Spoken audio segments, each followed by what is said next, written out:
Kamusta mahal na mga manonood, maligayang pagdating sa aking channel.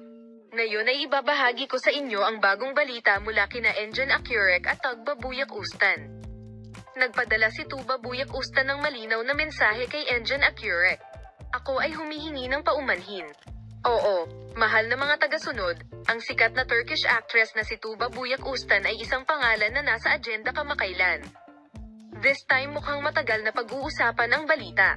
Ang malinaw na mensahe ni Tuba Buyak Ustan sa kanyang kasamahan na si Engin Akyurek ay yumanig sa mundo. Ang Tuba Buyak Ustan at Engin Akyurek ay kilala bilang isa sa pinakakinikilala at minamahal na mga icon ng mundo ng telebisyon sa Turkey. Ang dalawa ay may mga proyektong pinagsamahan nila noon at marami silang sumusunod na tagahanga. Gayunpaman, kamakailan lamang, mabilis na dumarami ang mga haka-haka at chismis tungkol sa relasyon ng mag-asawa.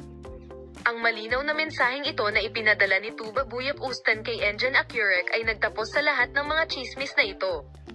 Ang mensahe ay naglalaman lamang ng teksto ng paumanhin at hindi naglalaman ng anumang karagdagang mga detalye o paliwanag. Gayunpaman, ito ay isang bagay ng pag-usisa kung anong uri ng dahilan ang nakatago sa likod ng maikling mensaheng ito.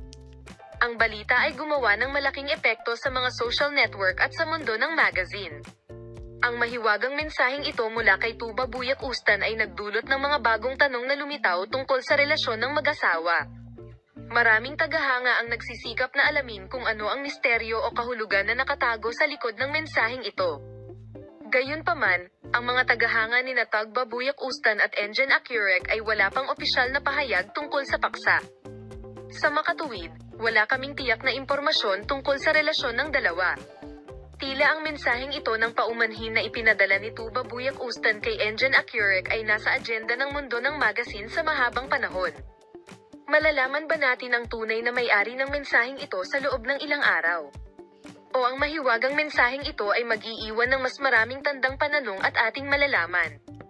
Ang aming mga tagasunod na may opinyon tungkol dito, maaari mong ibahagi ang iyong mga saloobin sa amin sa seksyon ng mga komento. Makita ka sa mga bagong video.